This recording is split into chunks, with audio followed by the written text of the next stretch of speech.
नमस्कार दोस्तों, राधे राधे। आज मैं आप सबके लिए कहानी लेकर आई हूँ। ये कहानी किसी सेलिब्रिटी की नहीं, ये कहानी है एक ऐसे संत की जिन्होंने करोड़ों जिंदगियां बदल दी हैं। प्रेमानंद जी महाराज। आपने सुना होगा, इनके दर्शन के लिए सुबह 4 बजे से वृंदावन में हजारों की भीड़ लगती है। दूर दूर से लोग आते हैं और बड़ी बात तो ये है कि इन लोगों में बुजुर्ग कम, हमारे देश के यंगस्टर्स और छोटे बच्चे बहुत भारी संख्या में होते हैं। बिना इस बात की परवाह किए हुए कि मौसम कैसा है, सर्दी गर्मी, सुबह का समय, लोग हजारों की संख्या में आते हैं और महाराज जी के दर्शन का लाभ उठाते हैं। कभी सोचा है क्या खास है इन पीले वस्त्र वाले, जटाधारी, लंबी दाढ़ी वाले और चंदन के टीका वाले बाबा जी में कि इनकी एक झलक के लिए पूरी दुनिया दीवानी है। प्रेमानंद जी महाराज का जन्म 30 मार्च 1969 में कानपुर जिले के अखरी गांव के सरसौल ब्लॉक में हुआ। इनके माता पिता ने इनका नाम अनिरुद्ध कुमार पांडे रखा। इनके पिता श्री शंभुनाथ पांडे और माता रमा देवी दोनों ही अत्यंत धार्मिक और भक्तिमय स्वभाव के थे। इनके दादा और चाचा भी सन्यासी थे और पिताजी भी बहुत ज्ञानी ब्राह्मण थे। परिवार का माहौल बेहद सात्विक था। संतों की सेवा, संतों का आना जाना, धर्म ग्रंथों का पठन पाठन लगा रहता था, जिसे पूरा परिवार एक साथ बैठकर सुनता था। आपको हैरानी होगी ये जानकर कि आज भी उनका परिवार उसी घर में बहुत सादा जीवन व्यतीत कर रहा है। महाराज जी के बचपन के दोस्त आज भी वहीं मौजूद हैं और महाराज जी की किस्से कहानियां सुनाते हैं। प्रेमानंद जी महाराज की रुचि बचपन से ही धार्मिक कामों में थी। कहीं मंदिर बने तो उसके लिए चंदा इकट्ठा करना, धार्मिक बुक्स पढ़ना। जिस उम्र में बच्चे खेलने में लगे रहते हैं, उस उम्र में महाराज जी ने भगवान की भक्ति को चुना। 5वीं कक्षा तक पहुंचते पहुंचते उन्होंने गीता प्रेस की सुख सागर जैसी धार्मिक पुस्तकें पढ़ना शुरू कर दी थी। बचपन से ही उनका मन में जीवन के उद्देश्य को लेकर बहुत सवाल उठते थे, जैसे माता पिता का प्रेम स्थायी है या अस्थायी? अगर ये प्रेम स्थायी नहीं तो मोह क्यों? क्या ये हमेशा मेरे साथ रहेंगे? माँ से बहुत प्रेम था और हमेशा से उनके बारे में चिंतित रहते थे। हमेशा मन में भय था कि अगर माता एक दिन छोड़कर चली गई तो क्या होगा। इस भाव ने भी महाराज के मन में थोड़ा सा वैराग्य उत्पन्न किया था। और एक और बात, मीठा खाने के बहुत शौकीन थे, हर ब्राह्मण की तरह। एक ऐसा समय भी आया कि 13 साल की उम्र में इन्होंने अपना घर छोड़ दिया। उनका उद्देश्य था धार्मिक मार्ग पर चलना। सिर्फ माँ को थोड़ा बहुत बताया था, बाकी घर में किसी को नहीं बताया था। उनके जाने के कुछ समय बाद पिता उन्हें ढूंढते हुए आए। उन्होंने पिता को विश्वास दिलाया कि वो पिता का नाम और परिवार का नाम और उनका भरोसा कभी नहीं तोड़ेंगे और उनके कदम इस मार्ग से नहीं डगमगाएंगे। फिर जब पिता को भरोसा हुआ तो उन्होंने भी आशीर्वाद देकर अपने पुत्र को विदा किया और कहा, तुम इस मार्ग पर चलो और हम हमेशा तुम्हारे साथ हैं। आगे चलकर उन्होंने सन्यासियों से दीक्षा ली। वहीं संतों ने उनको आनंद स्वरूप ब्रह्मचारी का नाम भी दिया। कुछ समय बाद उन्होंने सन्यास भी लिया और उसके बाद इनका नाम स्वामी आनंदाश्रम भी पड़ा। महाराज जी ने अपना ज्यादातर जीवन गंगा नदी के किनारे बिताया। बहुत साधारण जीवन था।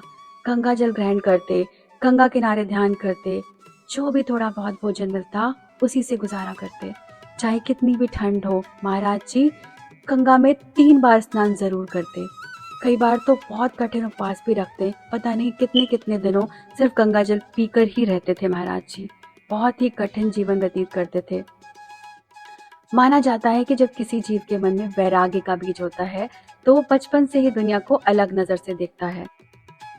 महाराज जी के जीवन में संसारिक मोह धीरे धीरे कम होता गया। उन्होंने बहुत जल्दी समझ लिया कि सुख चीजों से नहीं, मन की शांति से मिलता है।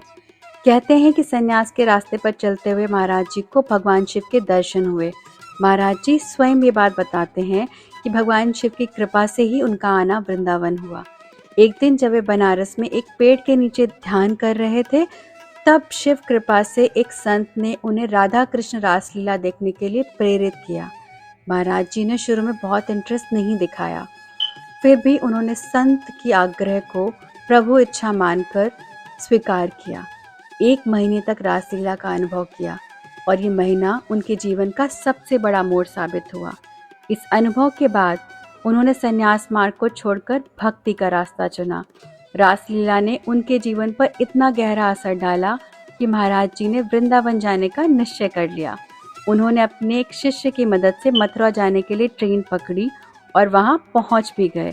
उस समय उनको ये भी नहीं पता था कि मथुरा ही उनका स्थायी निवास बन जाएगा।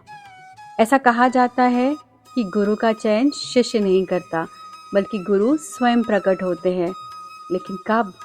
जब ईश्वर की कृपा होती है। ईश्वर की कृपा से ही गुरु स्वयं प्रकट होते हैं। शिष्य कभी उनका चयन नहीं करता। वृंदावन में निवास के दौरान राधा वल्लभ संप्रदाय के बड़े बड़े संतों से श्री प्रेमानंद जी महाराज ने दीक्षा ली।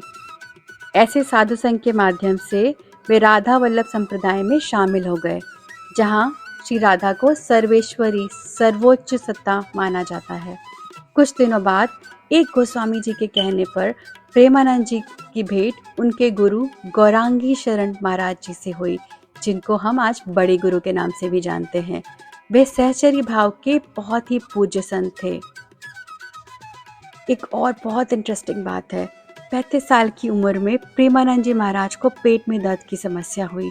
इलाज के लिए जब वे रामकृष्ण मिशन अस्पताल गए तो डॉक्टरों ने जांच करके बताया कि उनकी दोनों किडनियां खराब हो चुकी हैं और अब उनकी ज़िंदगी के सिर्फ 4-5 साल बचे हुए हैं।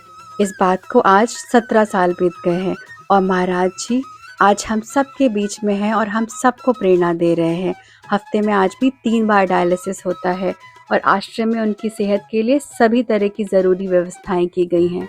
लिखना तो नहीं आता मुझे, बट इनके बारे में कुछ कहना चाहूँगी। बाबा, तुमने हमें राधा राधा कहना सिखाया। बाबा, तुमने हमें राधा राधा कहना सिखाया, पर तुम में मुझे अपना श्याम नज़र आया, पर तुम में मुझे अपना श्याम नज़र आया। जाने कितनों की कलयुगी बुद्धि का सुधार हो गया, जाने कितनों की कलयुगी बुद्धि का सुधार हो गया। वृंदावन में आके करोड़ों का उद्धार हो गया, वृंदावन में आके करोड़ों का उद्धार हो गया।